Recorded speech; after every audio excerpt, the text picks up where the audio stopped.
do you make decisions around spending money? What do you allow yourself to spend money on? One day I was at my brother's house, my whole family was there, and I asked my mom if I could pay her to go buy groceries and like prep my fruit and vegetables for me. That's all I needed was for her to do those things. And it sounds like it was like a record scratch. And everybody looked at me like, what?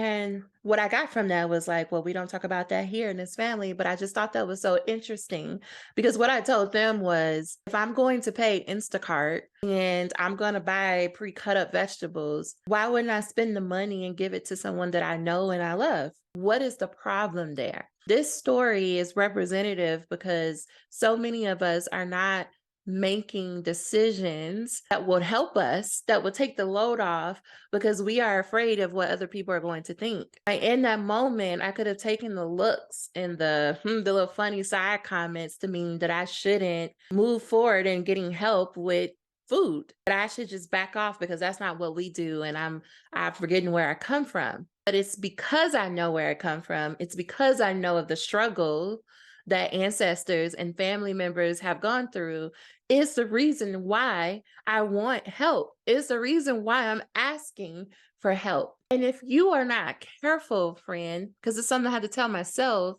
you're trying to break generational curses, right? People say that, right? What that means is that you're going to have to go against the very real ways that your family operates in the world.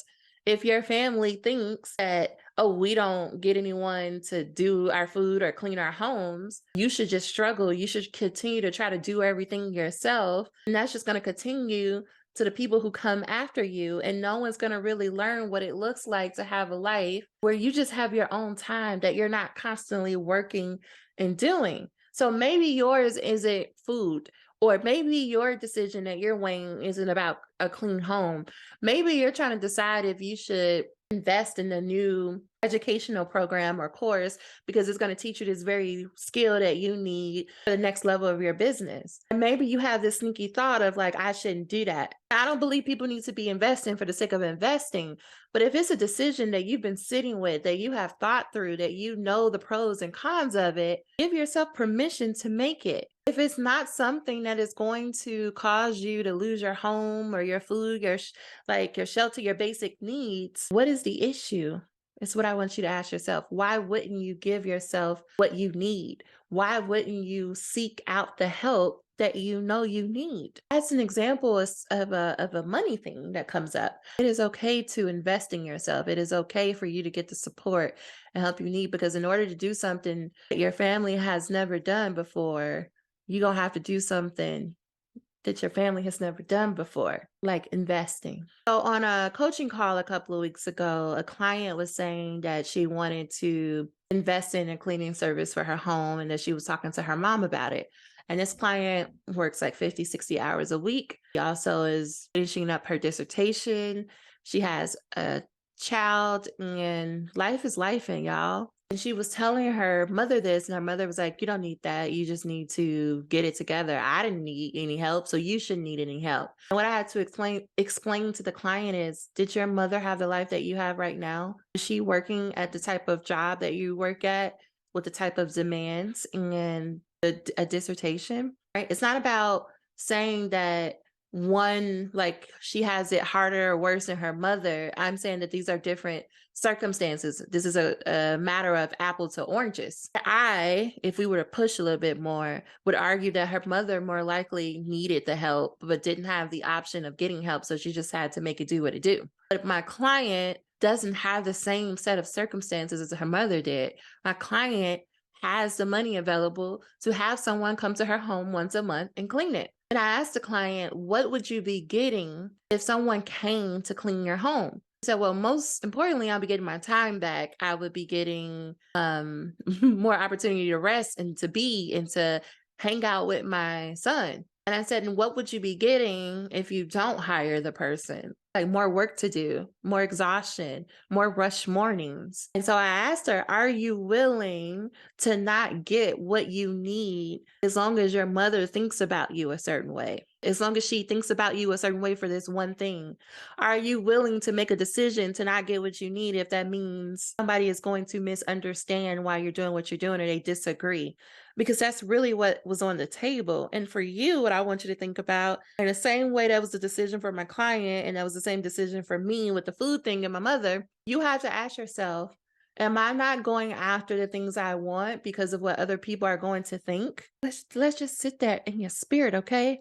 Are you not going after the things that you want and you need because of what other people are going to say about you? Because here's the thing, y'all are building businesses, you're going after these amazing job opportunities, you're doing amazing work in your life, and you have to, at one point, if not multiple, sit and ask yourself, why am I doing all of this? What is it that why am I like, what is it that I'm hoping to get in the future? Right? It's cute to, like the post and to share the post about I'm over here breaking generational curses. But when you sit with what that requires, what that means, it's not cute. It's hard because oftentimes, if not all the time, it's going to mean going against what the very people who love you, who've been there the whole time, you're going to have to go against what they think is right.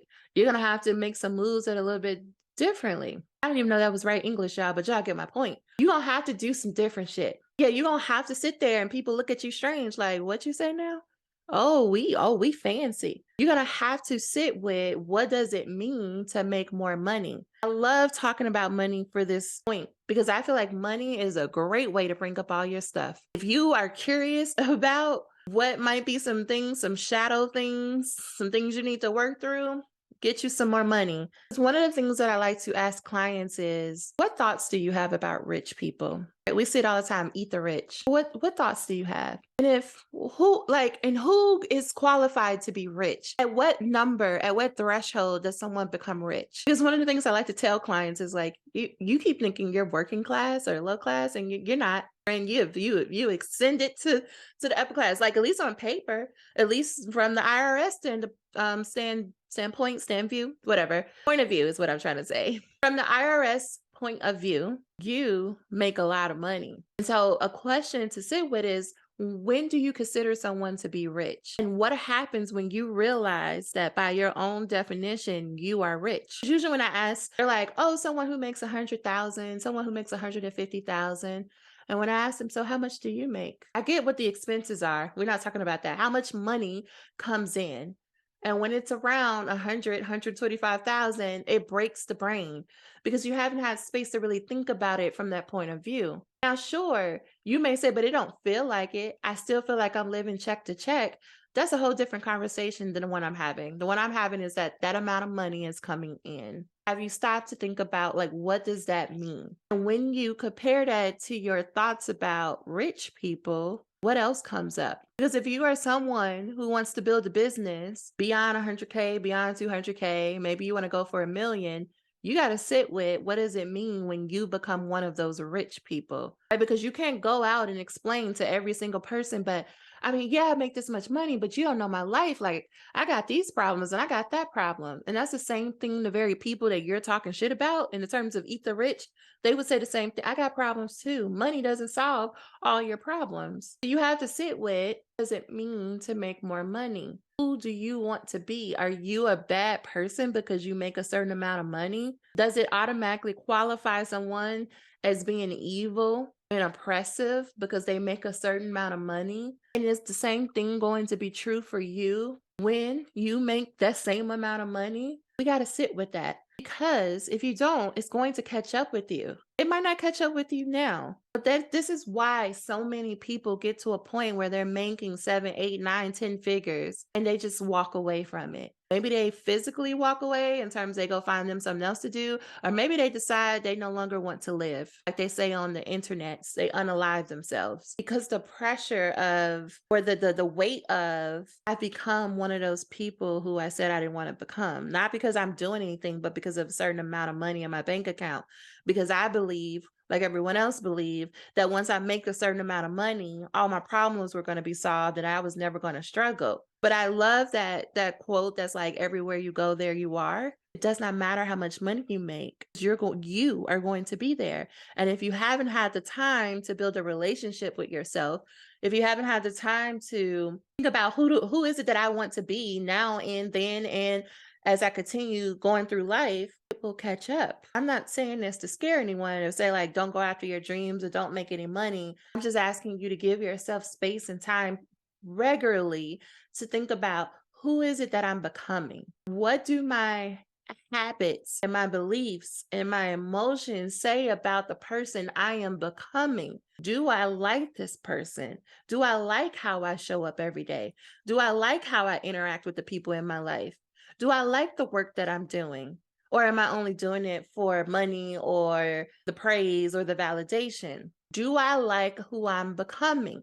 Because y'all, your favorite coach, there's some people out there. I ain't gonna say everybody. I would not dare say this is everyone. It's a lot though. It's a lot of people who have been doing this coaching thing for a while. They have success and they come, and maybe it's you. Forget a coach. Maybe it's you. Maybe you go out into the world and everybody is always complimenting on you on like how you look or how your hair is or how you always seem like you got it together. And you know secretly on the inside, no, I don't. I'm a hot mess. I was just crying 5 minutes ago. But people on the outside don't know that. And how lonely it must feel knowing that you have to keep up this appearance. That because everyone knows you to be someone who has it all together, you feel this pressure. Like, I got to keep it up. I can't tell them the truth.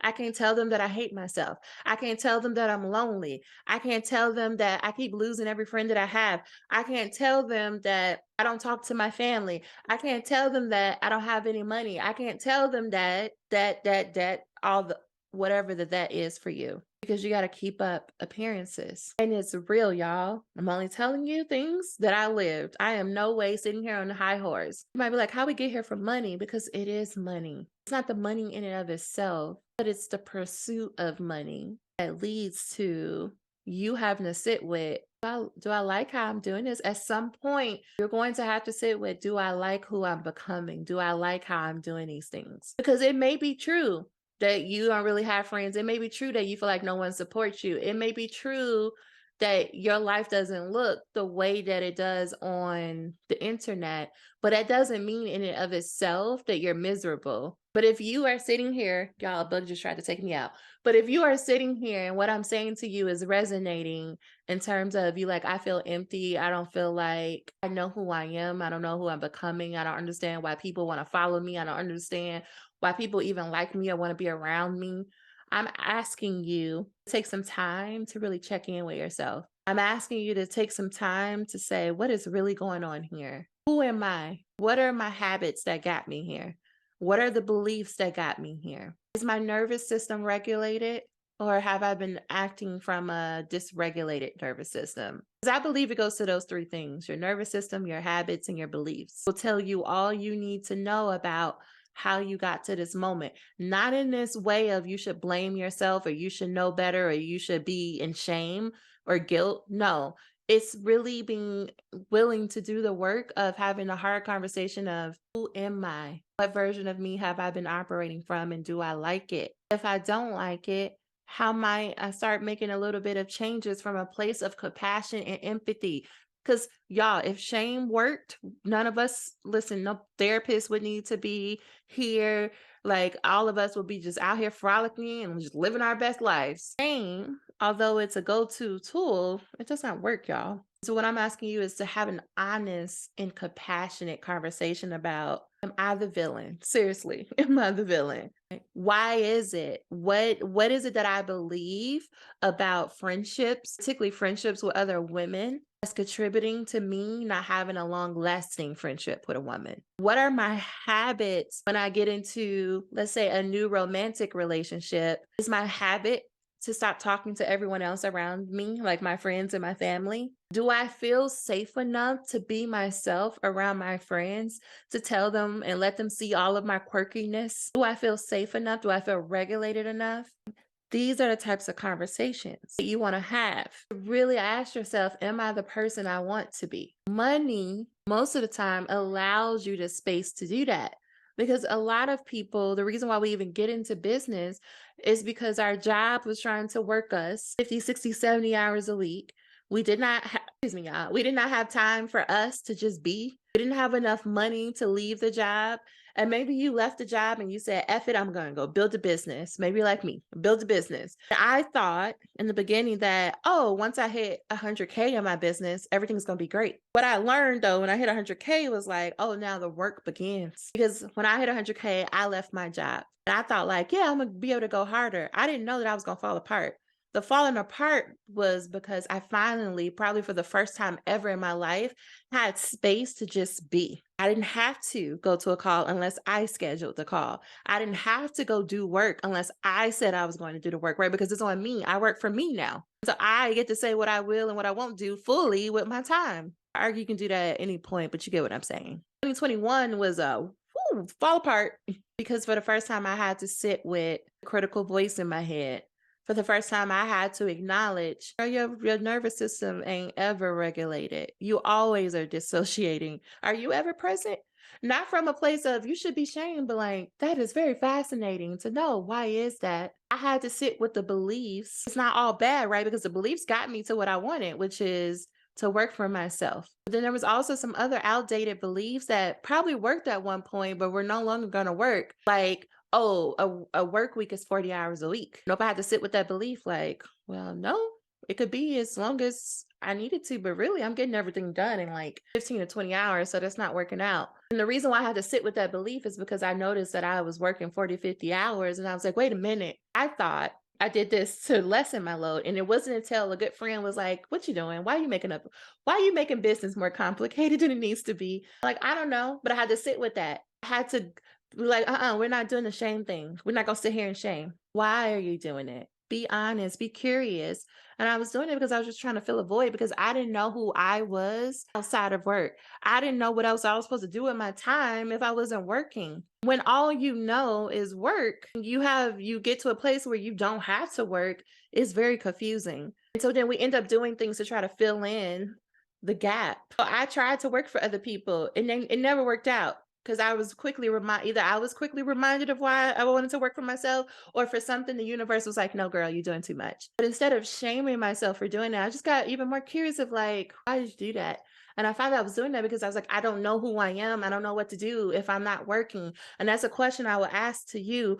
Who are you when outside of work? Who are you if you can't identify as this person who has this type of job? Who are you apart from working? Money is a great tool to give you the space and time to figure that out because money at like my generalization here is that when people hit 100K, they have enough money to make sure all their bills are paid and if you are doing it in the way that I talk about business, it's simple enough that business is only taking 10 to 20 hours a week.